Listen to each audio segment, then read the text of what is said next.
Հիշում եք ձեզ ասացի, որ 2-3 շաբաթ պետք է Զատկի տոնի առթիվ պետք է ուսումնասիրենք որոշ իրադարձություններ, որը որ տեղի է ունեցել Քրիստոսի խաչելությունից առաջ, թողնելով մի պահ մեր կորինթացիների նամակի ուսումնասիրությունը։ Հիմա այսօր պետք է ուսումնասիրենք Հովհաննես ավետարանից հատվածը, որը որ ընտրել եմ, Հովհաննես 13-րդ գլուխ 21-ից մինչև 30 համարն է։ Բայց մինչ այդ փոքր պատմեմ, իրադարձությունը, ուրեմն Զատկի տոնից առաջ Հիսուսը իմացավ, որ իր ժամը հասել է, որ ինքը պետք է ելնի հոր մոտ։ Սա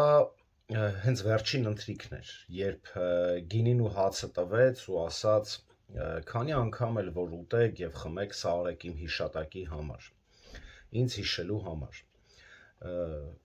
Եվ սրբիչը վերցնելով աշակերտների ոտքերը լվաց եւ ցույց տվեց իր մեծ սիրո դրսևորումը, այնուհանդերձ պատվիրեց, որ նույն սերը ցուցաբերեն մեկը մյուսի հանդեպ, նույն սերը։ Եվ այս ասելով ասաց, որ եթե այս բաները գիտեք, երանելի եք։ Կարդանք 17 համարից եւ անցնենք մեր գլխավոր թեմային։ Եթե այս բաները գիտեք, երանելի եք դուք, եթե դրանք անեք։ Ես ձեզ բոլորիդ մասին չեմ ասում, ես գիտեմ ում եմ ընտրել, այլ որպեսզի գրվածը կատարվի։ Նա, որ ինձ հետ հաց էր ուտում, իմ դեմ իր կրունկը բարձրացրեց։ Այժմվանից ձեզ ասում եմ, լինելուց առաջ, որ երբ լինի, հավատաք, թե ես եմ։ Ճշմարիտ եմ ասում ձեզ, ով ընդունի նրան, ում ես եմ ուղարկում, ինձ է ընդունում, եւ ով ընդունում է ինձ, ընդունում է նրան, որ ինձ ուղարկեց։ Եվ այս ամենը ասելուց հետո մենք տեսնում ենք Տիրոջ տրտմությունը։ Կարդանք 21-ից նաեւ 30 համարը։ Երբ Հիսուսն այս ասաց, խռովեց իր հոգում եւ վկայեց ու ասաց. Ճշմարիտ եմ ասում ձեզ, որ ձեզանից մեկը պիտի մատնի ինձ։ Աշակերտներն էլ իրար էին նայում, տարակուսած, թե ում մասին է ասում։ Արդ նրա աշակերտներից մեկը Հիսուսի կրծքին էր փարվել, որին Հիսուսը սիրում էր։ Սիմոն Պետրոսը նրան ակնարկ արեց, որ հարցնի, թե դա ով պիտի լինի, որի մասին ասում է։ Նա էլ Հիսուսի կրծքին հենված ասաց նրան. «Տեր, ով է դա»։ Հիսուսը պատասխանեց. «Նա է, ում այս պատառը թռչելով կտամ»։ Եվ երբ պատառը թաթախեց, Հուդա Սիմոն Իսկարիովտացուն տվեց։ Եվ պատառից հետո սատանան մտավ նրա մեջ, եւ Հիսուսը նրան ասաց. «Ինչ որ անելու ես, շուտով արա»։ Սակայն սեղանի նստածներից ոչ մեկը չիմացավ, թե ինչու այսպես ասաց նրան, որովհետև ոմանք կարծեցին, թե քանի որ Հուդան էր քսակը պահում, Հիսուսը նրան ասաց. «Ինչ որ մեզ այս տոնին պետք է, գնիր, կամ որ նա մի բան տա աղքատներին»։ Նա էլ պատառը առնելուն պես դուրս գնաց եւ գիշեր էր։ Տեքստը բաժանել եմ 4 մասի, ուրեմն գլխավոր միտքը այստեղ կեղծավոր հավատացյալի բացահայտումն է։ Թեման բաժանված է 4 մասի։ Առաջինը Հիսուսի խռովություն ենք տեսնում 21 համարում, Հիսուսի խռովության պատճառը, երկրորդ աշակերտների շփոթված լինելը, խառնաշփոթ էս վիճակը 22-ից 25 համարներում, երրորդը կեղծավորի, այսինքն դավաճանի բացահայտումն ենք տեսնում 26-ից 27 համարներում, եւ չորրորդը տեսնում ենք աշակերտների անտեղյակությունը։ Եկեք մի փոքր խոսանք Հուդայի մասին։ Գիտեք, չէ, որ մինչ օրս քրիստոնյաների մեջ դավաճանության որպես ստոր հոմանիշ օգտագործում են Հուդա անունը։ Մենք անգամ թե հավատացյալ, թե ոչ, ընդհանրապես քրիստոնեական երկրներում Հուդա անունը օգտագործում են որպես դավաճանի մի օրինակ։ Եվ ավետարանի 4 հեղինակներն էլ նրան դավաճան են հենց անվանում, մատնիչ։ Այո, ավետարաներում իրենք զուսպ են իրենց նկարագրություններում, բայց զզվանքով են կարծես արտահայտում, ասելով Հուդա Իսկարիովտացին։ Ասում են, որ նա Կայափա քահանայապետի եղբոր որդին էր, որն էլ ուղարկեց Հիսուսի տեղը ցույց տալու։ Նաև այսպիսի պատմություն կա, երբ Հուդան դավաճանությունից հետո եկավ տուն, այնտեղ նրա կինը այդ ժամանակ հենց հավ էր տապակում, երբ նա ասաց, որ գիտես, պատրաստում եմ ինքնասպան լինել, քանի որ վախենում էր, որ Հիսուսը հարություն է առնելու մեռելներից եւ վրեժխնդիր է լինելու, կինը պատասխանում է հետևյալ ձևով, որ Հիսուսը հարություն կառնի այն ժամանակ, երբ այս տապակած հավը հարություն կառնի ու կշկչալով կթռվռա։ Եվ նույն պահին ասում են, որ հավը հենց դուրս է գալիս հենց կրակի միջից եւ կշկչալով թռվռում է։ Ուրեմն 12-րդ դարի լեգենդար Աուրա աշխատության մեջ ասում է, որ երբ Հուդան մանուկ էր, ծնողները նրան գցել են ծովը, որովհետև ենթադրաբար հենց նույնիսկ այդ ժամանակվանից ուրեմն սատանայական ինչ-որ բաներ էին նկատում նրա մեջ։ Եվ կարծում են, որ նա արժանի է մահվան, եւ ինչ որ կերպ իբրև փրկվում է Հուդան։ Ըստ լեգենդի նա ամուսնացած է եղել մի գեղեցկու հետ, ով իրենից շատ մեծ էր, եւ հետո հայտնաբերեց, որ դա իր մայրն է։ Եվ ասում են, որ նրա մայրը եղել է շատ ագահ, եւ Հուդան նրա ձեռքը եղել է կարծես բանտարկյալ։ Բայց այս ամենը պատմություններ են հորինված։ Նման տարօրինակ պատմությունները շատ բնորոշ են, ուրեմն արտ աստվածաշնչյան գրականությանը։ Նրանք հորինվել են ցույց տալու Հուդայի ուրեմն ստորությունը եւ ցույց տալու համար, թե մարդիկ ինչ արհամարանքով են վերաբերվել Հուդային։ Ավետարանիչները նրան անվանում են պարզապես 12-ից մեկը։ Եվ իր արած քայլը արդեն բավարար է իրեն ճանաչելու եւ կարծիք կազմելու համար։ Հուդան կեղծ հավատացյալների լավագույն օրինակն է։ Հուդան հետևում էր տիրոջը 3 տարի, ինչպես մյուս աշակերտները։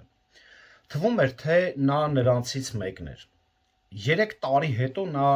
լցվեց նախանձով եւ դուրս եկավ Քրիստոսի դեմ, բայց դժվար թե ամենասկզբում նա նման դրդապատճառ ունենար։ Հիսուսը եւ աշակերտները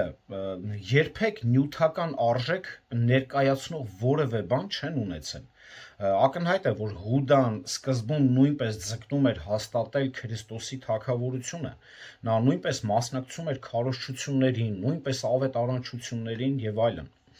Ի վերջո նա նույնպես թողեց ամեն ինչ Տիրոջը հետևելու համար։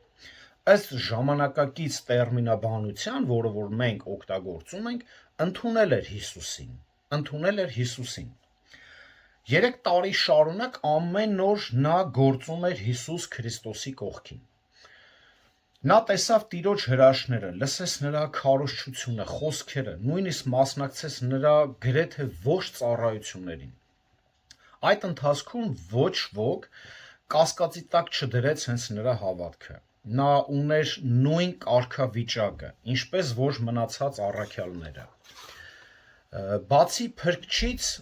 ով գիտեր Հուդայի սրտի մտքերը։ Ոչ ոք նույնիսկ չկասկածեց, որ մի օր մատնելու է Հիսուսին։ Սակայն այն ժամանակ, երբ աշակերտները առաքյալների էին վերածվում,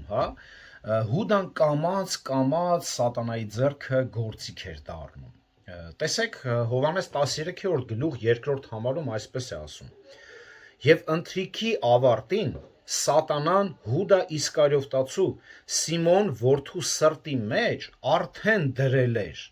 որ մատնի նրան։ Այսինքն արդեն դրել էր, նա խոսում է անցյալ կարգավիճակով, որ արդեն դրել էր Հուդայի սրտի մեջ, որ պետք է մատնի Քրիստոսին։ Ինչպիսի բնավորություն էլ որ նա ունենար, սկզբում միևնույն է, նրա հավատը իսկական չէր։ Այսօր շատ ենք տեսնում, չէ, ասում են, դե հավատաց, բայց փրկությունը կորցրեց։ Ոչ, սա սխալ վարդապետություն է։ Հովհաննես 13-րդ գլուխ 10-11 համարում տեսեք ինչ է ասում։ Հիսուսը նրան ասաց. նա որ լցված է, պետք չունի, լվացված է, կներեք, պետք չունի, բացի իր ոտքերը լվալուց, այլ ամբողջովին մաքուր է, եւ դուք մաքուր եք, բայց ոչ բոլորը։ Քանի որ գիտեր ով է իրեն մատնելու, այդ պատճառով ասաց, դուք բոլորը չէ որ մաքուր եք։ Արդեն ցույց է տալիս Հիսուսը, որ ստե ձեր մեջ մեկը կա, որ ինքը մաքուր չէ։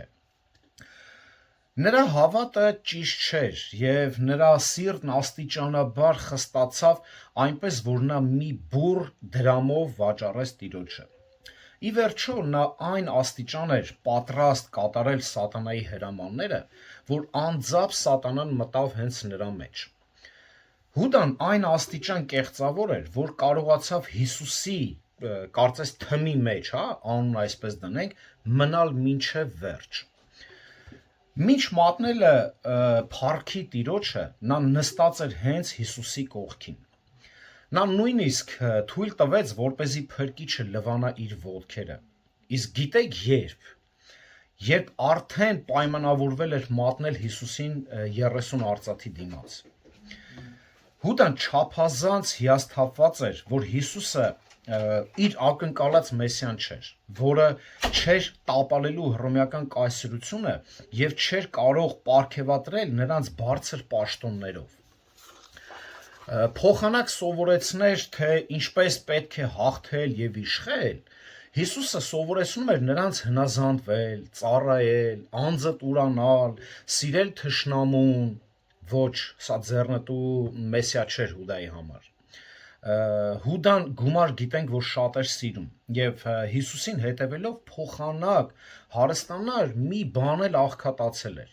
եթե չհաշվենք, որ գողություն էր անում ընդհանուր գումարից, որը պատկանում էր ընդհանուրին։ Հենց Հովհաննես 12-րդ գլուխ 6 համարում արդեն ցույց է տալիս։ Տեսեք, նա այս ասած ոչ թե որ հոգում էր աղքատների համար, այլ որովհետև գող էր եւ գանձանակն ինքն էր կրում եւ մեջը դրված ինքն էր պահում, այն ինչ որ կար բոլորի համար ինքն էր պահում։ Այո, նրա փառասիրության պատճառով հոգին բացել էր սատանայի առջև։ Նա այնքան մոտ էր Հիսուսին, որքան այս էկրանը, որը որ մենք հիմա իրար դիտում ենք, բայց այնքան հեռու էր փրկությունից, որքան որ մեր եւ ձեր միջև տարածությունը, Վլադիվոստոկից մինչև Հայաստան կամ Եվրոպա։ Հիսուսը ասաց, ավելի լավ կլիներ, որ Հուդան երբեք ծնված չլիներ, Մատթեոս 26:24-ում։ Ուշադիր, Հուդան եւ նրա ուխտադրուժ կյանքը լուրջ զգուշացում է յուրաքանչյուրի համար, ովքեր անփութորեն են դավանում հավատքը Հիսուսի հանդեպ։ Այն մարդը, ով դրական է արձագանքում ավետարանին, ուշադիր դրական է արձագանքում ավետարանին, սակայն անում է դա ոչ ամբողջ սրտով, վտանգ է սպառնում նրան։ Նա կարող է կորել եւ հայտնվել հավիտենական անեծքի մեջ։ Հուդան հենց սրա ապացույցն է։ Յուրաքանչյուր հնարավորության դեպքում Հիսուսը զգուշացնում էր Հուդային, որ ապաշխարի եւ փրկվի, սակայն ամեն անգամ Հուդան մերժում էր։ Հուդան բազմիցս անգամ լսել էր Քրիստոսի քարոզները, սակայն հրաժարվում էր թողնել իր մեղքը եւ եսասիրությունը։ Հիսուսի խոսքերը Հովհաննես 13-րդ գլխում խորհրդանշում են նրա վերջին սիրո կոչն այս մարդուն։ Բայց երբ ամեն ինչ վերջացավ, փրկչի ողորմած խնդրանքը դատապարտեց Հուդայի հենց խստացրած սիրտը։ Կարդանք 13-րդ համար առաջի 21-րդ համարը, 13-րդ գլուխ։ Երբ Հիսուսն այս ասաց, խռովեց իր հոգում եւ վկայեց ու ասաց. ճշմարիտ եմ ասում ձեզ, որ ձեզանից մեկը պիտի մատնի ինձ։ Եթե ուշադիր նայում եք խոսքերին, ձեզանից մեկը պիտի մատնի ինձ։ Այսինքն մատնողը մեր մեջ է, մեզանից է մատնողը։ Սա գիտեք ինչ ցավալի արտահայտություն է։ Պատկերացրեք, թե որքան անսպասելի էր դա հենց աշակերտների համար, բացի Հուդայից։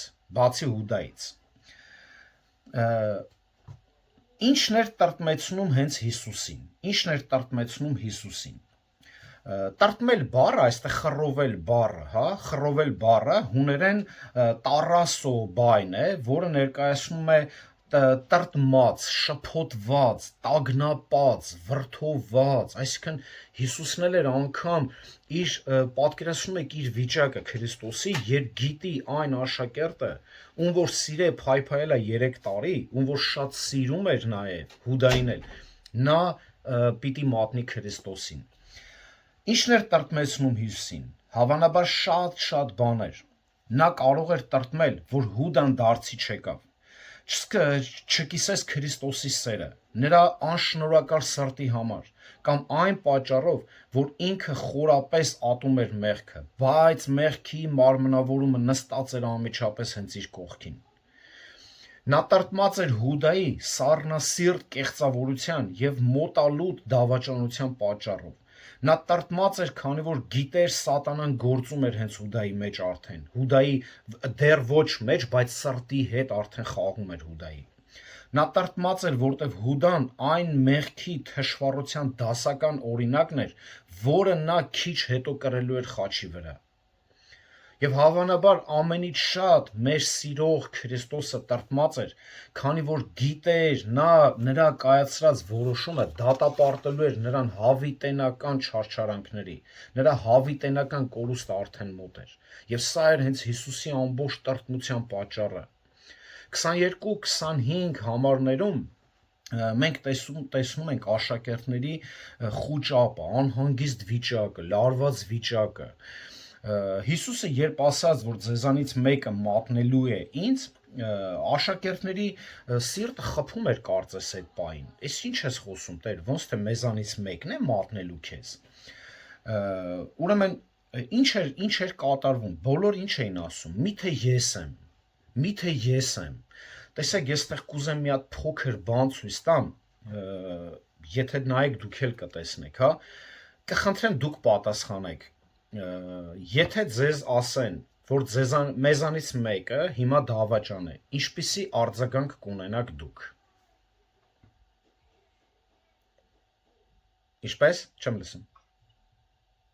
Թակուն կհարցնեի, կասեի ով է, հականչիս ասա, եթե մեկ իմանար, հականչիս ասա։ Ով է, ասա Լիլիթ ջան։ Ինչպես։ Բարձր։ Նորմալ կընդունես։ Տեսեք ստեղ աշակերտների պահվածքը, հա, աշակերտների պահվածքը։ Աշակերտները ստեղ չեն ասում ով է։ Աշակերտները մեկը մեկու հանդեպ այնքան վստահություն ունեին,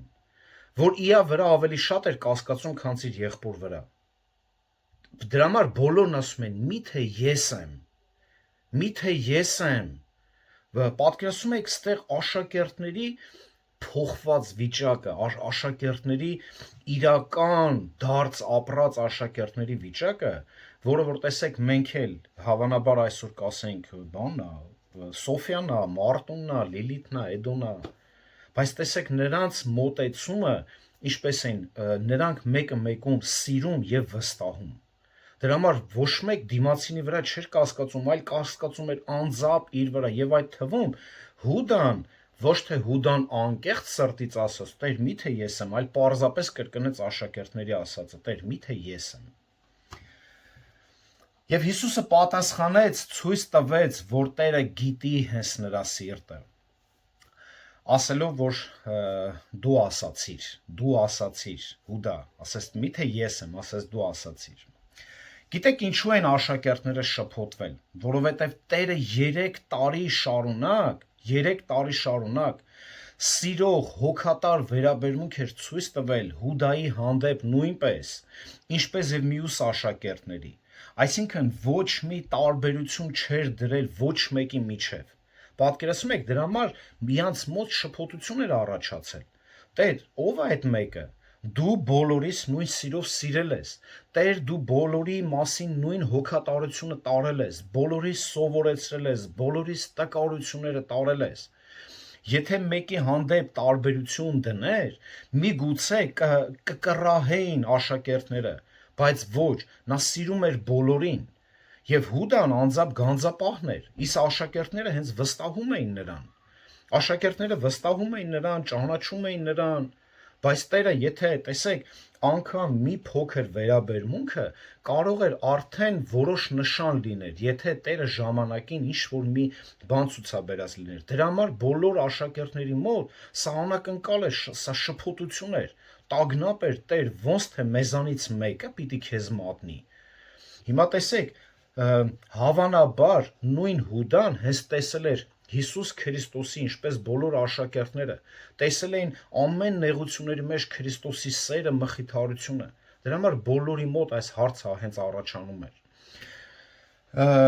Երրորդը մենք տեսնում ենք, երրորդ պունկտը մենք տեսնում ենք այս ցավալի բացահայտումը, որտեղ որ ասում է Հիսուսը պատասխանեց. նա է, ում այս պատառը թռչելով կտամ։ Սա ոչ միայն պատասխանն էր Հովհաննեսի հարցին, երբ որ Հովհաննեսը հարցում է, այստեղ իմիջիալոց մի փոքր բան կա, ասեմ, եւ տեսնում ենք, այստեղ Պետրոսը, կարծես, եթե որ արդեն ասում է չէ, հա, միթե ես եմ, չէ, միթե ես եմ, չէ, այդ պայն Պետրոսը Հովհաննեսը իր սրտի կողմից գլուխը դրած էր Հիսուսին եւ կարծես աշկովանի ժեստով հլը հարցր այդ ով է։ Այս ում մասին է խոսում։ Դե եթե ես չեմ, դու չես, այն մեկը չի, բա ով է։ Այդ ժամանակ հենց նոր մենք տեսնում ենք Հիսուսի պատասխանը, որտեղ բոլորի մոտ իրոք շատ խոճապ էր։ Սա ոչ միայն Հովհաննեսի հարցի պատասխան էր, այլև մեկ սիրո քայլ Հուդայի հանդեպ։ Հիշեք 21-րդ համարը, հա, 26-ի առաջի համարը, ում կթռչեմ եւ այս պատառը կտամ։ Հիշեք 21-րդը Հիսուսը տրտմած էր։ Նայեք, Զատիկի տոնակատարության ժամանակ սեղանին դրվում էր խոտաբույսերով ինչ-որ մի ափսե, ուրեմն քացախ, աղ, արմավենու ճյուղեր, թուզ եւ չամիչ էր դրվում սեղանին։ Այս բաղադրատոմսերից թանձր ապուր էին սարքում, պատրաստում եւ ջուր ավելացնելով ապուրը ստանում էին։ Ուրեմն տանտերը հիմնականում սա իրենց մոտ ավանդույթն էր, հա, տանտերը անթթխմոր հաց էր թաթախում դրա մեջ եւ տալիս էր ուրեմն պատվավոր հենց հյուրին, Հիսուսն արդեն լվացել էր Հուդայի ոտքերը եւ հիմա վարվում է նրա հետ որպես պատվավոր ընկերոջ, դա պետք է կոտրեր Հուդայի սիրտը, սակայն ոչ մի բան էլ չկոտրվեց։ Նրա սիրտը քարի նման ամուր էր, ասում է, ոնց որ գրանիտը ինչպես է ամրություն ունի, այդ գրանիտի ամրություն ուներ, եւ նրա կայացրած որոշումը վերջնական էր։ Հովհաննես 13-րդ գլուխ 27 համարում պատկերում է Հուդայի վերջնական մերժման աղետաբեր բնույթը եւ պատառից հետո սատանան մտավ Հուդայի մեջ։ Եթե նկատեցիք, Տերը թույլ տալուց հետո Տերը թույլ տվեց եւ անմիջապես դրանից հետո նոր սատանան մտավ Հուդայի մեջ։ Այս խոսքերի մեջ մի ամբողջ սարսափ կա։ Հուդան հրապուրված էր սատանայի կողմից։ Նա սիրախաղ էր անում չարի հետ եւ ձևացնում էր, թե հետևում է Քրիստոսին։ Այժմ սատանան մտել էր նրա սիրտը եւ լիովին վերահսկում էր նրան։ Սա նշանակում է, որ Հուդան դարձել էր արդեն անկառավարելի։ Սա այդ սարսափելի պահին Հուդայի չար կամքը հակառակվեց Հիսուսի սիրո վերջնական հենց առաջարկին։ Փրկության հնարավորության դռները փակվեցին նրա համար։ Հուդան դատապարտվեց դժոխքի իր սեփական հենց ընտրությամբ։ Նրա դատավճիռը կնքվեց հենց այդ պահին։ Այժմ նա միայն ցանկանում էր Հիսուսը, հա, որ Հուդան դուրս գնար հենց սենյակից։ Եվ 13-րդ գլուխ 27 համարի 2-րդ կետում ինչ է ասում, ինչ որ անելու է շուտ արա։ Հուդան արդեն կարծես խանգարում էր Քրիստոսի եւ իր աշակերտների շփման մեջ։ 28-29 համարում տեսնում ենք աշակերտների անտեղյակությունը։ Հուդայի հանդեպ այս վստահությունն ենք, հա, մենք տեսնում։ Տեսեք, ինչ է խոսում։ Սակայն սեղան նստողներից ոչ մեկը չիմացավ, թե ինչու այսպես ասաց, որտեղ մտածում են, որ Հիսուսյան ուղարկում է գնա աղքատների համար կերակուր առ կամ այս տոնական կատարություններին բաներ առ։ Մենք տեսնում ենք, այս աշակերտները նորից իրենց միամտությունը, իրենց պարզություն ենք տեսնում, եւ Հուդայի հանդեպ նրանց, այսինքն ոչ կասկածը, ընդհանրապես կասկած չունեն, որտեղ անգամ երբ որ Հիսուսը պատառը տվեց, նրանք անգամ չկասկածեցին, չհասկացան ինչ կատարվեց այդտեղ։ Դրա համար նրանք այս պարզությունով նրանք մտածում էին, թե ուղակի գնում է։ Հիմա տեսեք, երբ Հուդան գնաց գիշեր էր, դա նրա հավիտենական գիշերվա սկիզբն էր։ Այս սարսափելի իրականությունը պատահելու է բոլոր նրանց հետ, ովքեր գալիս են Քրիստոսի մոտ առանց սրտանց նվիրվելու։ Եկեք բաց թողումներով գնանք Գեցսեմանի այգի, որտեղ որ արդեն Հուդան գալիս է։ Երբ դավաճանը եկավ, նրա հետ շատ մարդիկ կային։ Դրանից առաջ մենք տեսնում ենք այո Քրիստոսի աղոթքը, աշակերտների կոչը, որ զգոն լինեք, սթափ եղեք, արթուն եղեք։ Այս ամենը քարոզելուց հետո, Քրիստոսի աղոթքից հետո մենք տեսնում ենք, որ դավաճանը եկավ եւ նրա հետ շատ մարդիկ կային, սրերով ու մահակներով։ Նրանց հետ էին նաեւ տաճարի ղեկավարները։ Հովհաննես 18-րդ գլուխ 3-րդ համարում գրում է, որ Հուդան իր հետ վերցրել էր հռոմեացի զինվորների մի գունդ, որը հիմնականում կազմված էր լինում հռոմեական զինվորների, եթե գունդ էին ասում, դա կազմված էր լինում 600 հոգուց։ Պատկերացնում եք, 600 հոգի մենակ զինվոր էր եկել Հիսուսին բռնելու համար։ Դե քանի որ հրեա առաջնորդները համաձայնվել էին, որ Հռոմի իշխանությունների հետ Հիսուսի մահապատիժը, նաև խնդրել էին հռոմեացի զինվորների մասնակցությունը Հիսուսի ձերբակալության մեջ։ Չնայած այն բանի, որ Հուդան խոսել էր միայն տաճարի քահանայապետի եւ իշխանների հետ, Ղուկաս 22-րդ գլուխ 4 համարում է ասում, բայց Հիսուսի դավադրությանը մասնակցում են նաև փարիսեցիները, Հովհաննես 18-րդ գլուխը 3 համարում է ասում, նաև ողջ Սինեդրոնը, Գործք Առաքելոս 23-6-ում։ Այս խառը ամբողը ներկայացնում էր մարգարեական այն դիմանկարը, թե ինչպես է աշխարհը վերաբերվում Քրիստոսին։ Դա կենթանի կերպով նկարագրում էր մարդկանց չարությունը, հիմարությունն ու վախկոտությունը։ Փոխանակ խոնարհվեին նրա առջև, սիրով ընդունեին երկար սպասված Մեսիային, ինչ արեցին։ Վախեցած եկել էին նրան բռնելու։ Իսկ գիտեք ինչու են վախեցել։ Ինչու էին վախենում Հիսուսից։ Ինչի էին վախեցել այտենց 600 հոգիուց ավել մարդ էր եկել, որ նրան բռներ։ Ոչ թե որ ավազակ էր, ոչ թե որ հանցագործ էր, օրենքը խախտող էր, անհնազանդ էր, այլ որովհետև տեսել էին նրա հրաշքները։ Հիմա մտածում են, հեսա մի բան կանի, չգիտենք ինչ կլինի, հրաշագործ է։ Դրա համար նրանք վախ էին ապրում, երբ որ Քրիստոսի հետևից էին գնում։ Նա ոչ մի անօրինական բան չէր արել։ Նույնիսկ Պիղատոսը, ով այնքան էլ սեր ու զգացմունք չուներ Քրիստոսի հանդեպ, ընդունեց, որ Հիսուսը մեղավոր չէր, Հովհաննես 19-րդ գլուխ 4 համարը։ Դեռ կխոսենք դրա մասին։ Բայց որպեսզի ամրապնդի իր դիրքը հռոմեական կայսրությունում եւ հրեա առաջնորդների մոտ դժգոհություն չառաջացներ, նա պատրաստ էր անմեղ մարդուն ինչ աներ հանձնել մահապատժի։ Անհավատ աշխարհը միշտ արհամարել է Աստծո անունը, Աստծո խոսքը եւ այդ ամենը ուղիղ կապված է հենց Աստծո հետ։ Մարդկությունը երբեք չի նախատել ոչ մի հեթանոս աստվածությանը, որքան նախատում է հենց Տեր Հիսուս Քրիստոսին։ Իսկ աշխարհը, ով հայհոյում, անեկդոտներ է հորինում, պատմում, ծաղրում է ճշմարիտ Աստծուն, դա ապացուցում է, որ այն գտնվում է հենց սատանայի ձեռքում։ Ինչևէ, այստեղ Հովհաննեսը չի գրում Հուդայի համբույրի մասին։ Հովհաննեսը չի գրում Հուդայի համբույրի մասին, բայց Ղուկասը, Մարկոսը, Մատթեոսը գրում են։ Կարդանք Մատթեոս ավետարան 26-րդ գլուխ, ուրեմն 47-ից 50 համարի առաջին մասը։ Եվ միշտ նա դեռ խոսում էր, ահա Հուդան 12-ից մեկը եկավ եւ նրա հետ գլխավոր քահանաների եւ ժողովրդի ավագների կողմից մի մեծ բազմություն սրերով ու մահակներով, արդ նա որ պիտի մատներ նրան, նախապես նշան էր արել,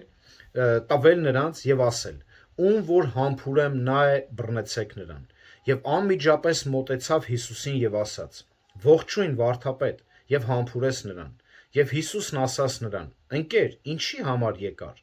Այն ժամանակ մոտեցան, ձեռք բարձրացրեցին Հիսուսի վրա եւ բռնեցին նրան։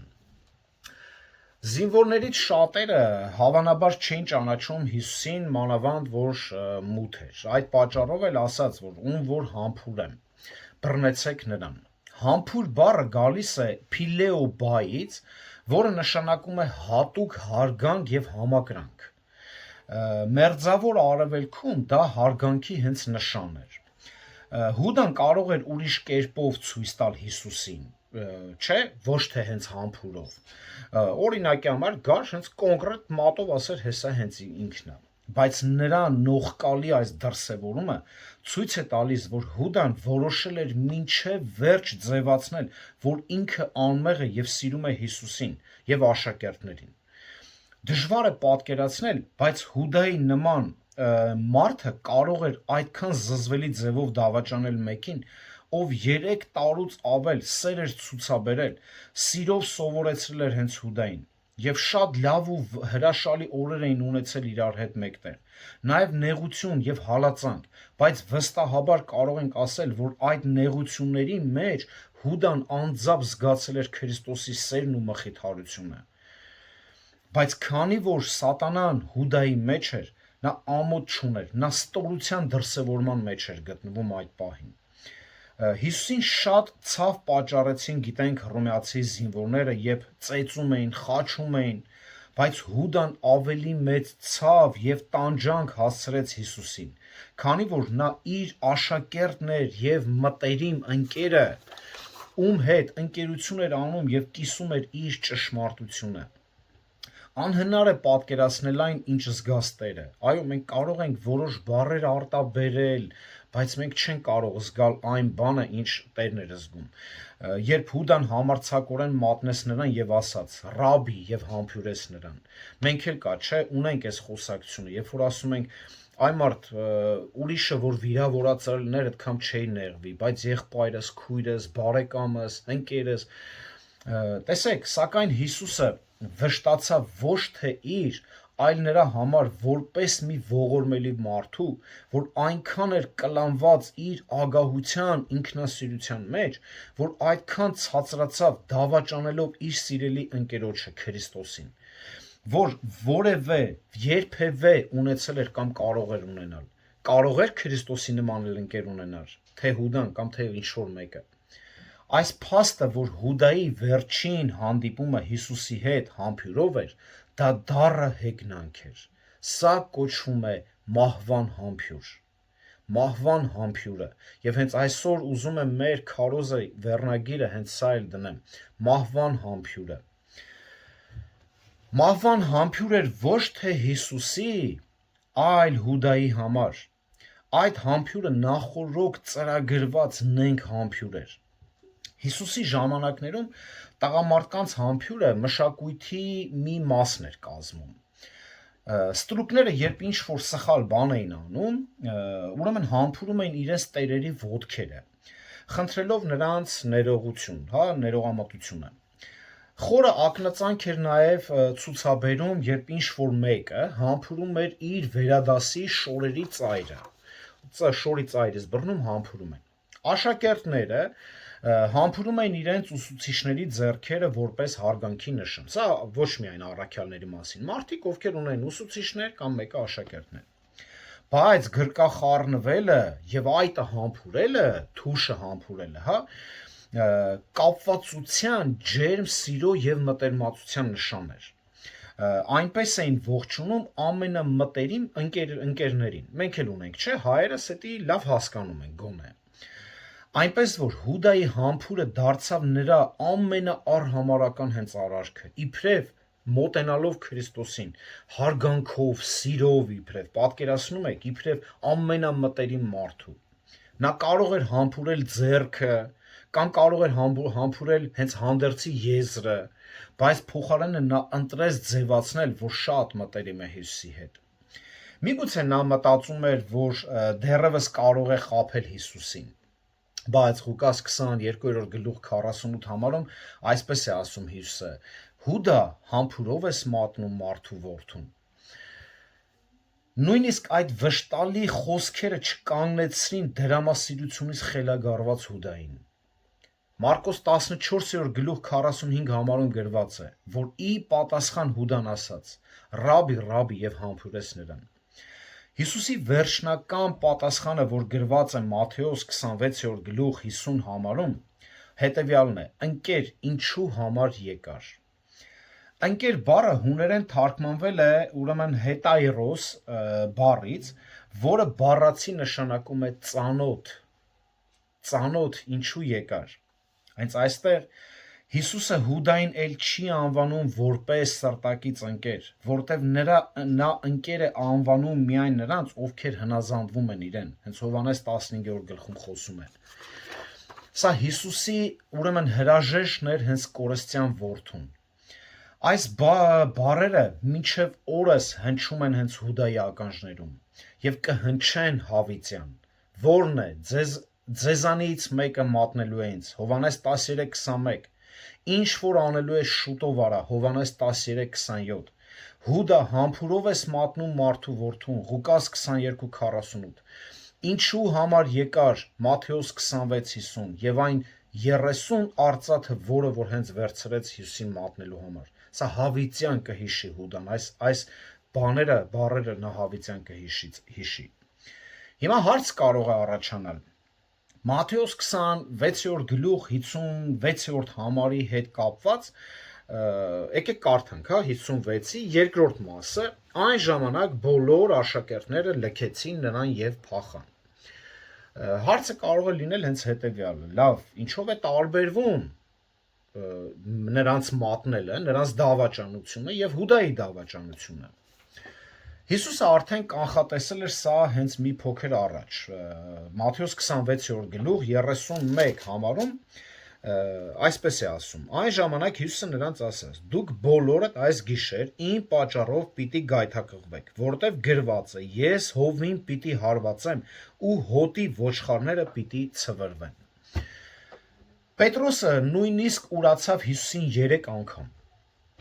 Ինչով էր այս քայլը տարբերվում Հուդայի ուրանալուց, դավաճանելուց։ Նախ աշակերտների կատարած քայլը բոլորովին այլ դրդապատճառներ ուներ։ Աշակերտները փախուստի դիմեցին վախից դժվար պահին, իսկ Հուդայի դավաճանությունը սառնասրտորեն հաշվարկված քայլ էր։ Աշակերտները ձախողվեցին մեծ փորձության ժամին, իսկ Հուդայի մատնությունը ագահ սրտի արձագանք էր, ծրագրված եւ մշակված։ Այդ դեպքից հետո աշակերտները թողեցին իրենց մեղքերը եւ խոնարհաբար ծառայեցին Տիրոջը։ Իսկ Հուդան մնաց անհավատության ատելության մեջ, նա դա հաստատեց ինքնասպանությունով, որը նույնպես հենց մեղք է։ Աշակերտների ուրացումը ուղղակի իրենց ընթացքի սայթակում էր, իսկ Հուդայի մեղքը ցույց տվեց նրա ծայրաստիճան ապականված հեծանձը։ Ճշմարիտ աշակերտը նա չէ, որ երբեք մեղք չի գործում, այլ նա, ով մեղանչելուց հետո վերադառնում է Տիրոջ մոտ, ներում ստանալու եւ մաքրվելու համար, այսինքն ապաշխարությունով։ Ի տարբերություն կեղծ աշակերտների, ճշմարիտ աշակերտը երբեք լիովին չի հեռանում հենց Տիրոջից։ Միգուցե նա երբեմն վերադառնա ձկնորսությանը, ինչպես Պետրոսը, բայց ի վերջո նա կրկին մոտենում է Տիրոջը եւ անցնում է կրկին ծառայության։ Լավ, իսկ ինչպես ճանաչենք կեղծ աշակերտներին։ Ասացինք, որ Հուդան կեղծ աշակերտների օրինակ է։ Ուշադիր եղեք նրա կեղծավորության առանձնահատկություններին։ Նախ նա սիրում էր ժամանակավոր շահն ավելին, քան հավիտենական հարստությունը։ Նա ցանկանում էր փառք, հաջողություն եւ երկնային գանձեր ունենալը։ Իմիջիալոս Դավիթ եղբայրը տվել այս վերջում վերջի իր քարոզը կարող եք տեսնել, որտեղ որ խոսում է, թե ինչի համար պետք է օգտագործվեն մեր գումարները։ Շատ հոյակապ բաներ կա, ով տեսել է, ով էլ չի տեսել, թող տեսնի անպայման։ Ուրեմն, ինչպես Հուդան, այնպես էլ կեղծ հավատացյալները միանում են Հիսուսին, որպեսզի ստանան այն, ինչ ցանկանում են, բայց երբ նրա ցանկությունները բավարարելու փոխարեն Տերը պահանջներ են ներկայացնում նրանք հեռանում են։ Նախ եւ առաջ նման մարդիկ ցույց են տալիս, որ երբեք էլ իրական հավատք չեն ունեցել։ Նրանք նման են այնպիսի հողի, որը Մատթեոս 13-րդ գլխում նկարագրում է հենց այն քարքարոտ հողը, որ որոշ ժամանակ կարծես ուրախությամբ է անգամ աճում, բայց հետո ինչ պատճառներով հենց չորանում է։ Նրանք հետևում են Քրիստոսին որոշ ժամանակ, բայց ի վերջո վաճառում են նրան եսասիրական ցանկությունների, փողի, հաճույքների, հեղինակության կամ իշխանության համար։ Երրորդը Հուդան խաբեբա էր։ Նրա հավատքը պարզապես դիմակ էր։ Կեղծ աշակերտները խաբեության վարպետ են եւ կարող են հմտորեն մոլորեցնել ուրիշներին։ Նրանք ձևացնում են, թե սիրում են Հիսուսին, սակայն նրանց համբյուրը դավաճանության համար է։ Ի վերջո Հուդան եւ կեղծ հավատացյալները հավատքի մեջ են այն բաների համար, որ ստանում են կամ հույս ունեն, որ պիտի ստանան։ Այսօր էլ շատերը գնում են եկեղեցի, որ օրհնվեն, բժշկվեն, բարգավաճեն, հրաշքներ տեսնեն եւ այլն։ Այսպիսիներին հենց խիստ զգուշացնում է հենց Հովհաննես 2-րդ գլուխ 23-ից 25 համարները, որ այսօր մենք տեսնում ենք շատերին, հա, Հովհաննես 2-րդ գլուխ 23-ից 25 համարները։ Տեսեք, շատ ուշադիր։ Եվ երբ նա Երուսաղեմում էր, Զատկի տոնի օրը, շատերը հավատացին նրա անվանը, երբ տեսան նրա կատարած հրաշքները, բայց Հիսուսն ինքը իր անձը չէր վստահում նրանց, որտև ինքն ամեն մարդու գիտեր եւ կարիք չուներ, որ որևէ մեկը վկայեր մարդու մասին, որովհետեւ ինքը գիտեր, թե ինչ կա մարդու ներսում։ Եթե ուշադիր տեսակ, այստեղ չի ասում անհավատներ էին, այստեղ ցույց է տալիս, այո, տեսան Հիսուսի հրաշքները եւ հավատացին։ Հենց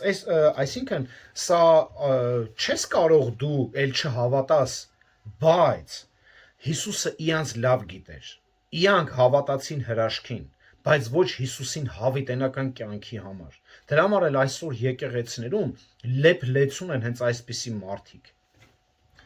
Որոշ համայնքներում հենց սա էլ քարոզում են օր ու գիշեր շեղելով ճշմարիտ աշակերտությունից։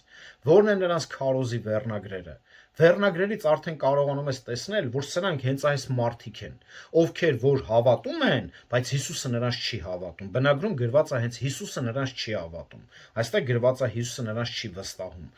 Ովքեր են վերնագրերը, հրաշք, տեսիլք եւ այլ, այս սրանք այս ամբողջը ցույց է տալիս, որ այս մարդկանց հենց ձևավորում են կեղծ աշակերտության մեջ։ Բայց այսպիսիների վախճանը փրկին, ինչպես այսպիսիների վախճանը այնպիսին է, ինչպես որ Եսավը վաճառեց, չէ, իր անդրանիկությունը մի աման կերակուրով, այսպիսիներն էլ հենց կվաճառեն Քրիստոսին, կվաճառեն ինչպես Հուդան 30 արծաթով։ Այո, այսպիսիները սիրում են աշխարհը եւ խավարը։ Տիմոթեոս Պողոսն ասում էր. ովքեր ուզում են Աստված պաշտությամբ ապրել, Քրիստոս Հիսուսի մեջ հալածանք պիտի կրեն։ Հիմա հարց. Տիմոթեոսներ, ձեզ գրավում է այս արտահայտությունը, որ դուք Քրիստոսի համար պիտի հալածակ կրեք։ Այս սկզբունքը ձեզ գրավում է, այսպիսի կյանքը ձեզ գրավում է, թե տրտմեցնում է։ Ցավն այն է, որ այսօր Հուդայի նման մարդիկ մեծ բազմություն են կազմում։ Նրանք արտաքնապես նման են աշակերտների, նրանք խոսում են աշակերտների նման, նրանք երգում են աշակերտների նման, հավաքվում են կիրակի օրերը աշակերտների նման, բայց նրանք նվիրված չեն Տիրոջը եւ այդ իսկ պատճառով ընդունակ են դավաճանության հենց ամենաստոր տեսակին։ Իսկ ճշմարիտ քրիստոնյան կարող է մի պահ վախենալ Տիրոջ համար, բայց երբեք հոժարությամբ չի վաճառի Քրիստոսին։ Ճշմարիտ քրիստոնյան կարող է թավալվել ցեխի մեջ, բայց նրանց հավատքը ոչ փխրուն է, ոչ կոտրվող է, ոչ էլ ժամանակավոր է, այն եռանդուն է, այն ամուր է, կայացրած է, հիմք ունի, որն էլ Քրիստոսն է եւ նվիրված է։ Իսկ կեղծավոր